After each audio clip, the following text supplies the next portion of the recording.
nimetoka gizani, sasa nipo nuruni. Natamani nitembee na mema, maana ninayo mengi yaliyoniumiza wakati wa giza. Maana wapo wanadamu wengi walotumika kuleta balaa, mikosi kwenye maisha yangu.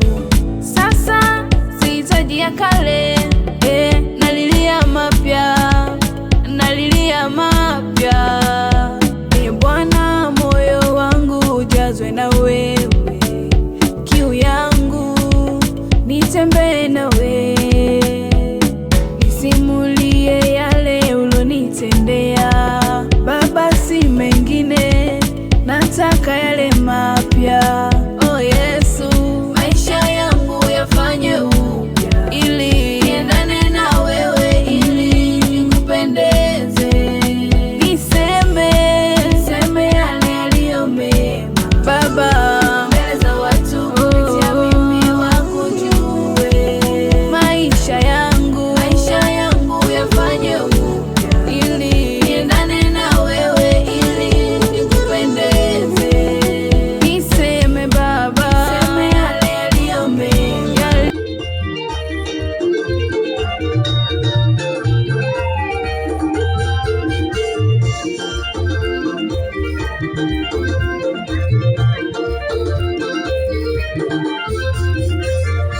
Lakini pia nafurahishwa na maneno ya Mungu matakatifu. Kitabu cha Luka sura ya 19, neno la Mungu linasema, wale watu wa Yerusalemu waliposikia kwamba Bwana anakuja huko Yerusalemu, waliandaa njia nzuri, wakatafuta na mwanapunda mzuri, wakapamba na maua ili apite Yesu, wakapamba na maua ili apite Yesu, wakakata na matawi ili apite Yesu, walitandika na vitenge ili apite Yesu, na huku wakiimba wimbo huu,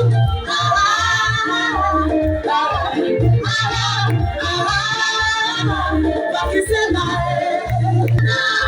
barikiwe, Hosana Bwana, barikiwe, waniimba wakisema barikiwe, haleluya, jina la Bwana.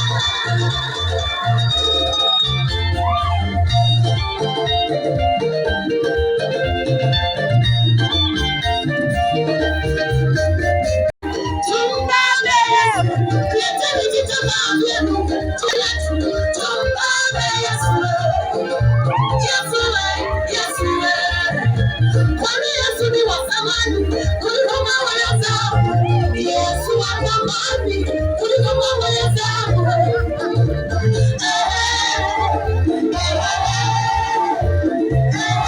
Tumuombe Yesu, tumekuja leo Bwana, Bwana yetu ya sifa. Bwana, tumekuja wewe Bwana,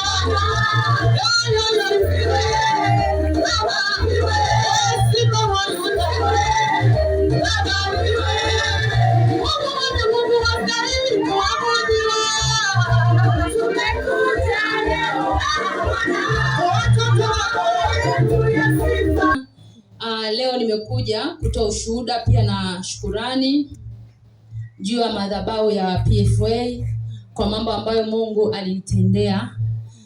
Sasa hivi ni miaka kama 3 imepita. Ilikuwa ni mwaka huu 2026. Ilikuwa ni mwaka 2023 kama sikosei, 2023.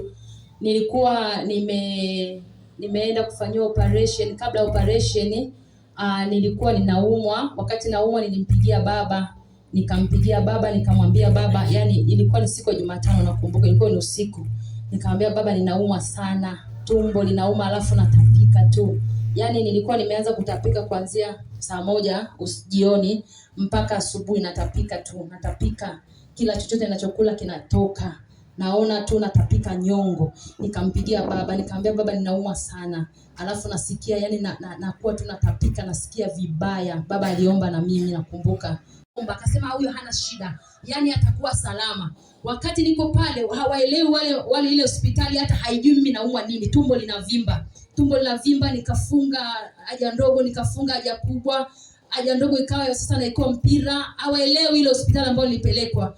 Sasa baba akawa anaendelea kuomba tu. Dadangu akasema hebu muhamisheni hospitali, kama mtu tumbo limevimba alafu haja ndogo inatoka nyeusi, haja kubwa imefunga, sasa hawajui tatizo alafu wanamshikilia wa nini. Kweli Mungu alivyo wa rehema, wakanitoa. Walivyoniruhusu, kwanza waliruhusu wakaniambia rudi nyumbani. Wanirudi nyumbani, nimefika nyumbani asubuhi tena naanza kuumwa siku ya 7 hiyo. Baba akawa naomba. Yeye anaendelea kuomba. Tunampigia simu, tulimsumbua sana. Na uzuri mmoja baba mwenyewe akawa sasa wakati huo wake ambaye ni siku ya 7 napelekwa sasa Amana. Nimefika Amana.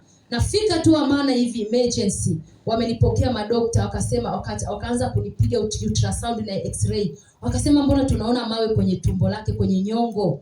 Lakini huyu mtu anatakiwa tumwaishe ndani ya masaa 24 tuokoe uhai wake, hawezi kupona. Baba akawa anaendelea kuwasiliana na anapewa taarifa. Baba anamsema acha aende kwenye operation, atapona, atatoka salama. Kweli wakaniingiza kwenye operation. Ila operation walioniingiza, waliingiza kwa kesi ya kwamba wanaona mawe hapo kwenye nyongo. Ila wanaingiza kwenye operation, hivi nimeingia kwenye operation, wanapasua, wanaona tumbo kwamba appendix imepasuka. Ina siku 7. Imepasuka tumboni. Wakaniosha, wananiambia walitumia lita 5 kuosha tumbo langu. Wakati nimetoka, nimezinduka, daktari aliniambia, dada, wewe unasali? Nikamwambia ndio. Akasema mshukuru Mungu, hiyo appendix ambayo inaonekana imepasuka muda mrefu sana. Nikamwambia ni siku 7 ninayo. Kwa sababu siku ile ya kwanza ambayo ndio ninaombewa na baba natapika nyongo nyumbani. Lakini yeye kwa moyo, kutokana na ile huduma Mungu aliyompa, anatubeba kiasi cha kwamba yeye mwenyewe hawezi kutulia hata nyumbani kwake, halali kwa sababu yetu. Mimi naamini kabisa hata hakulala, alikuwa ni anaomba tu kwa ajili yangu. Mimi ni nani? Ninamshukuru sana Mungu. Baba, mama, Mungu atunze sana. Mnawapenda watoto wenu na mnatubeba kwa kiasi ambacho Mungu anajua. Yamkini tunaweza kuwa hatuna cha kuwalipa. Mbinguni na mimi iko sehemu yenu. Lipo taji lenu ambalo Bwana ameliandaa.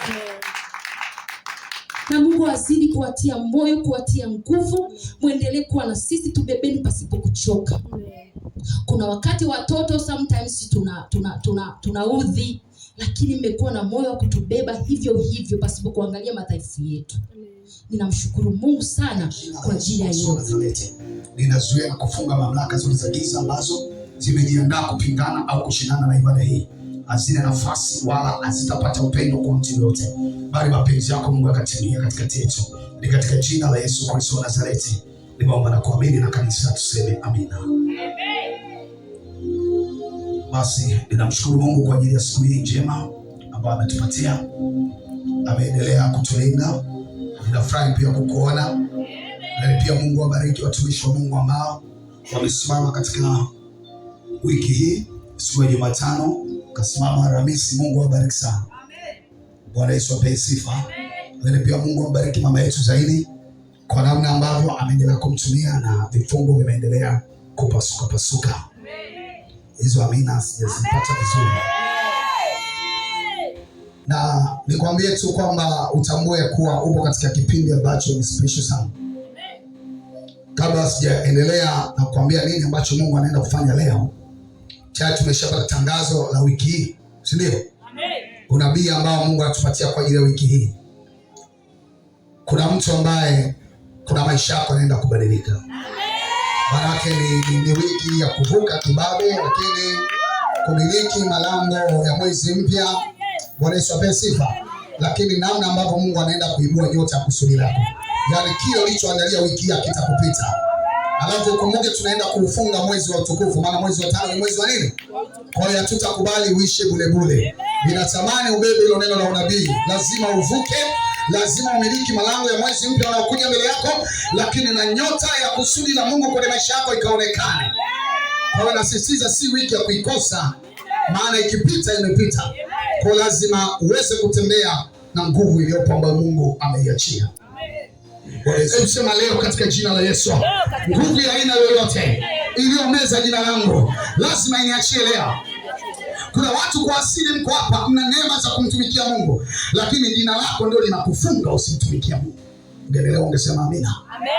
Nakwambia jina lako ndio linazuia. Kuna mtu na nguvu ya utajiri, lakini jina lako ndio linazuia usifanikiwe. Jina lako ndio linakuwa kikwazo, na unatamani, na kuna namna unaona hatua fulani mbele yako, lakini jina lako ndio limekuwa kikwazo. Jina lako ndio limekuwa sababu ya vita. Bwana Yesu apewe sifa. Inaweza akawa ni sababu ya kumfanya Mungu asikae katika nafasi za maisha yetu kutubariki. Majina yetu anaweza akawa ni sababu ya kuzuia Mungu asiende na sisi tunavyotarajia. Majina yetu anaweza akawa ni sababu ya kuzuia Mungu asikae na sisi. Leo nazungumzia kiti cha enzi cha Mungu katika maisha yako, na baadaye utanielewa. Maana yake tunamtaka Mungu kama alivyo katika maisha yetu, na Mungu Biblia inasema anakaa ndani yetu, lakini kuna namna ambavyo tumuone, kwa sababu enzi ya Mungu imetolewa katika maisha yako kwa sababu ya jina lako. Jina lako limekaribisha roho zingine zikaingia ndani yako na kufunika kabisa, au kufanya Mungu asionekane na uovu ukaonekana kuliko Mungu katika maisha yako. Leo unaweza kuona watu wanalia sana. Tatizo sio kuomba, na tatizo sio kuombewa. Tatizo kuna uovu ambao umekaa katika jina lako, na ndio huwa unakupindisha na kufanya Mungu asionekane katika maisha yako, na kufanya Mungu asitulie na wewe. Kuna mtu hapa unapenda amani, ngoja nikupe siri, lakini jina lako ndio sababu ya kuvuruga amani. Kuna mtu unapenda kukubalika, nataka nikwambie jina lako ndio sababu ya kufanya uwe mtu wa mafarakano. Kuna mtu ambaye unalia sana, unasema sitaki kuwa na wivu, lakini jina lako ndio sababu ya kufanya uwe na wivu. Kuna mtu unaweza kusema nataka kumwabudu Mungu, lakini unashindwa, kumbe sababu ndani ya jina lako kuna roho zinafanya usimwabudu Mungu. Kuna mtu unasema nachukia ulevi, nachukia pombe, nachukia uzinzi, nachukia uasherati, lakini hivyo vitu unavyovichukia unashindwa kuvikwepa kwa sababu jina lako ndio linafanya uvifanye. Kuna mtu unasema sipendi hasira. Ngoja nikupe utangulizi. Tuangalie kitabu cha Kolosai ile sura ya 2 na ule mstari wa 8. Nitaomba nisomee Biblia Swahili version, afu nisomee na version ya habari njema. Kwenye kitabu cha Kolosai sura ya 2 mstari wa 8. Kwa nini naanza kukuambia kuna vitu tunatamani kufanya hatuwezi kuvifanya? Kwa sababu kuna roho sipo kwenye majina yetu. Ni kwa sababu gani? Naomba nikupe utangulizi ili unielewe. Amen. Wakolosai sura ya 2 mstari wa 8. Biblia inasemaje? Ndio. Angalieni mtu asiwafanye mateka kwa elimu yake ya bure na madanganyo matupu, kwa jinsi ya mapokeo ya wanadamu, kwa jinsi ya mafundisho ya awali ya ulimwengu, wala si kwa jinsi ya Kristo, ambayo hayapo kwa jinsi ya Kristo. Sema mtu asinidanganye kwa mafundisho yoyote ya mapokeo ambayo hayatokani na msingi wa Kristo. Bwana Yesu apewe sifa. Sema mafundisho yoyote ya mapokeo ambayo hayatokani. Jina la Yesu. Sema leo hii jina la Yesu litatangulia ndani ya jina langu. Hakuna miungu itakayonishikilia tena, hakuna miungu itakaonitesa tena. Kwa mamlaka ya jina la Yesu, kwa mamlaka ya jina la Yesu, leo nalikomboa jina langu, leo nalikomboa jina langu, leo nalikomboa jina langu, leo nalikomboa jina langu. Navunja hiyo miungu katika jina la Yesu.